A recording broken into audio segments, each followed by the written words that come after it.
For the News and Observer, I'm Avi Bajpai, state politics reporter and your host for this latest episode of Under the Dome for the week of January 29th, 2024, filling in for Dawn Vaughn.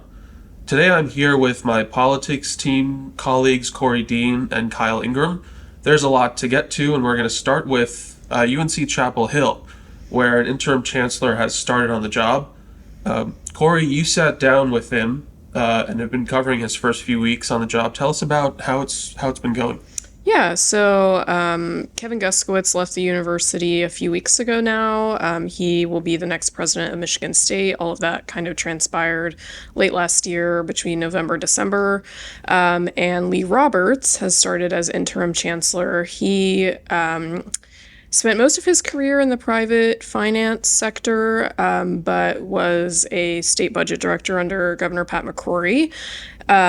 He also then served on the Board of Governors. He started the job January 12th, and it sounds like he's kind of made the rounds of campus, meeting with faculty, students, staff, others, and he spoke to reporters at a Board of Trustees meeting, his first Board of Trustees meeting a couple weeks ago, and said that he's been having a lot of fun. He noted that UNC basketball, has won all of their games since he's been chancellor. He is actually a graduate of Duke, though, so I don't know how much maybe he enjoys cheering on the Heels, but it sounds like he does. So, it's, a time of transition, I think, at UNC, but it sounds like it is going well for the most part, I think. So you mentioned the Board of Governors. There was a meeting this past week, and there were some pretty big ticket items on the agenda, one of which was athletic conference realignment policy for the UNC system as a whole. So talk to us about what went on with that. Yeah, so folks who follow UNC athletics, other NC State athletics, or really just college sports as a whole, know that conference realignment is a really big topic right now, with lots of schools shuffling around, whether it's places like the ACC. Florida State is trying to get out of the ACC right now. There's lots of conversations about lots of athletic conferences, and the UNC system this week in a committee passed a policy that essentially gives the UNC system president, Peter Hans, and the Board of Governors power over that process should one of the 16 universities in the system want to move athletic conferences. The topic first came up in October, and then this policy that passed this past week actually kind of amped up the power that the board will have.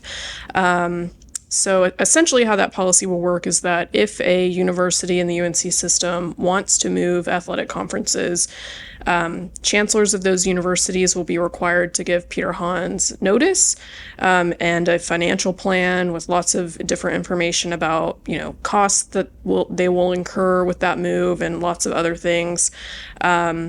Peter Hans will have the power to approve that or not, and if he does approve it, he'll then present it to the board, which can choose to vote on it. They don't have to, but they can choose to take an up or down vote. It's, I think a lot of people, when they think about conference realignment right now, they're thinking about the ACC, potentially thinking about UNC, NC State, what those dynamics are. So it seems like the board was trying to get in front of moves, although, I talked to Peter Hans after the Board of Governors meeting, and he was saying, obviously the discussion is really around the ACC, but other schools in the system have moved conferences. I think he said one has moved multiple times in the past few years. So, he and the board really talked about the financial implications that those moves can have, and wanting to have more oversight over it. Right.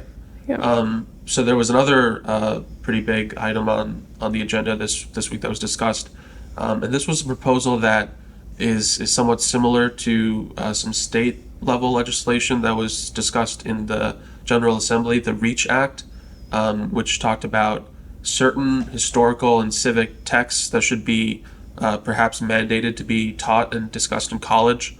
What was the Board of Governors talking about with this? Yeah, so it seems like the Board of Governors is moving to implement their own version of the REACH Act. Obviously, they're not calling it that, but the REACH Act, which was House Bill 96, would have required UNC system schools, and I think also the community colleges in the state as well, to be required. It would have required students to take a class on American history, American government, democracy, and they would have been required to read several different historical documents, and then actually take an exam that was worth like 20% of their grade on those documents. And that bill, I believe it passed the House. I don't think it made it through the Senate. And now after it kind of failed to reach the finish line in the legislature, it seems like the UNC system is taking this up themselves. So it's a little bit different. There wouldn't necessarily be a course requirement, but there are these learning outcomes that include the same documents, and those are things like the Declaration of Independence, the Constitution, Federalist Papers. Emancipation Proclamation, is that one of them? Yes, yeah. And then also Gettysburg Address, Letter from Birmingham Jail by Martin Luther King. So it would require students to read those documents, engage with the documents, but it is not a new class. It's just, professors can implement it into existing classes, and it's just kind of throughout a student's time at a UNC system school, they would be required to read those, and I guess show proficiency on them somehow. Yeah. So I remember some of the conversation at the time when they were looking at doing that as a House bill was like, isn't this already required in most high schools in North Carolina? So yeah, that's something that came to mind for me. I know that when I was in high school, I read most of those documents, and I'm familiar with them. Peter Hans talked about at the Board of Governors meeting that technically that is the case. I think technically North Carolina high school students are supposed to learn these things, but he talked about, maybe an under-resourced school, the education or the, engagement with the documents wasn't quite as rigorous as maybe it should have been. So they want to introduce this at the college level. I would say the REACH Act was also met with some pushback from faculty, almost 700 faculty at UNC-Chapel Hill. They wrote a letter about several different pieces of legislation and policy, but one of them was the REACH Act, just saying that, it kind of goes against academic freedom to prescribe what faculty should teach, how they should teach it. Peter Hans addressed that as well. He said that he knows it'll be met with some criticism, but he seemed to welcome that, and it seems to be a priority of his and the board's going forward. So they haven't actually introduced the policy. I think that'll come in one of the next few meetings. But it should be interesting to see how faculty react to that. So lots of interesting news out of the Board of Governors meeting, which I don't think is an aberration. It's always interesting covering those meetings. Yeah. Sometimes I think interesting is a good word. This agenda was pretty packed. They aren't always like that. There is typically news. Yeah. All right. With that said, we're going to take a quick break. We'll be right back.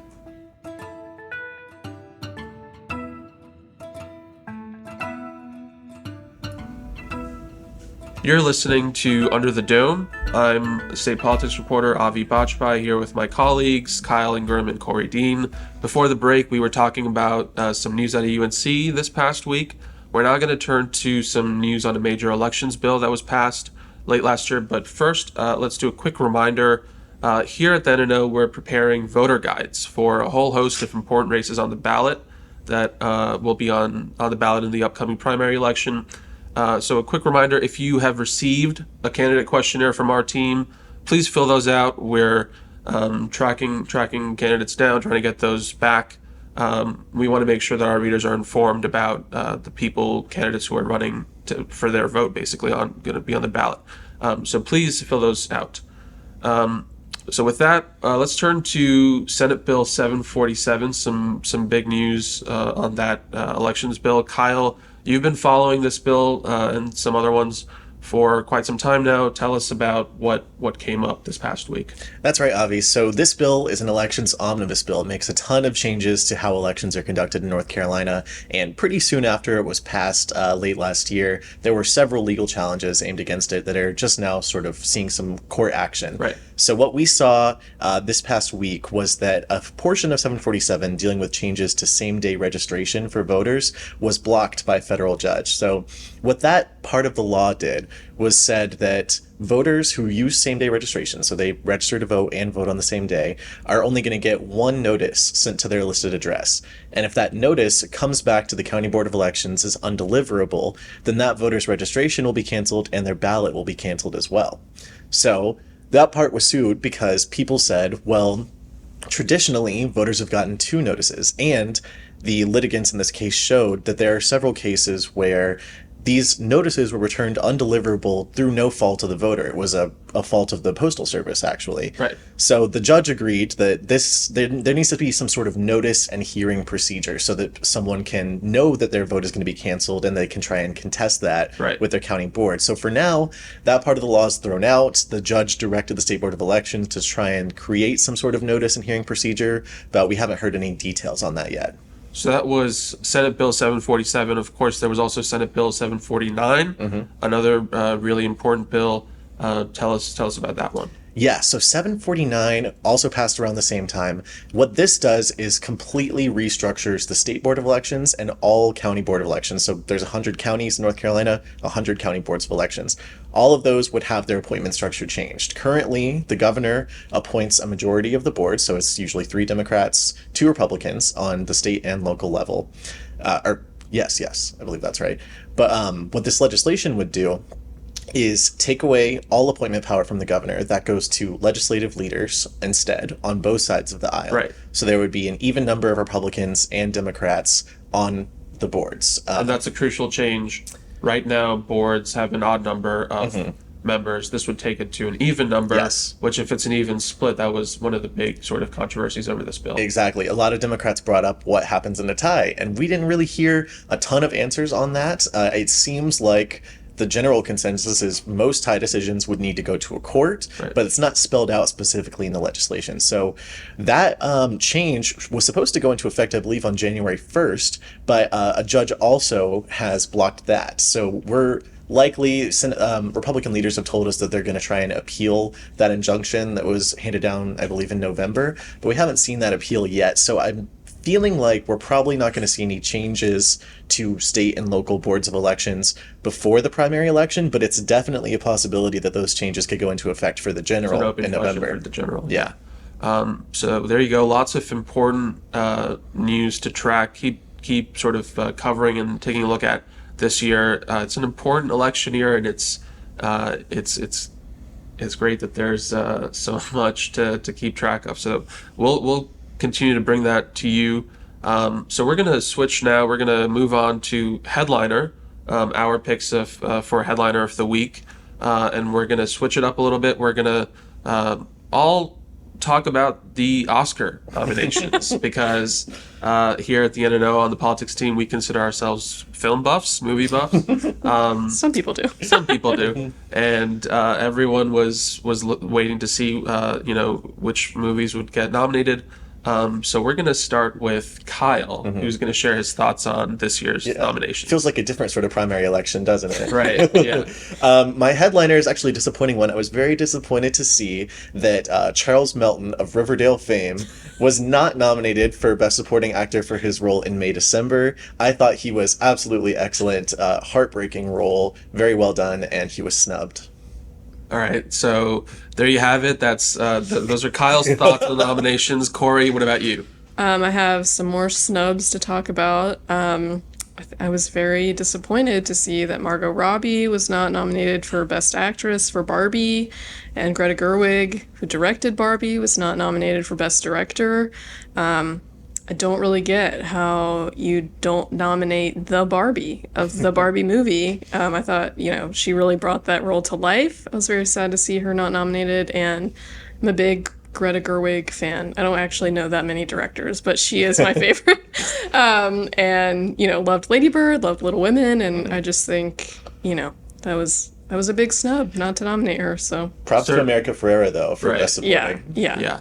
And Ryan Gosling for Ken. So Yeah, certainly controversial because I think it did get 8 nominations total. yeah. So and it was nominated for Best Picture. So how can you Definitely nominate not a Best snub Picture overall, but not Best Director? but not recognizing the people who really Yeah. made it happen. Yeah. All right, so I hate to change over from the downer tone of this whole discussion, but my favorite movie of this past year was Oppenheimer. I saw it an ungodly number of times. How many times up? I shouldn't say. I won't say that. But I was thrilled to see that it was leading the pack with 13 nominations. I think it's probably one of Christopher Nolan's best movies, and I'm really hoping that it sweeps. So we'll see what happens. Thank you for listening to this latest episode of Under the Dome. For the News and Observer, I'm Avi Bajpai, here with my colleagues Kyle Ingram and Korie Dean. For more from our politics team, subscribe to the News and Observer at newsobserver.com/subscribe. Follow us on Twitter at Under the Dome and NC Insider, and sign up for our weekly political newsletter, also called Under the Dome, at newsobserver.com/newsletters. Thanks for listening.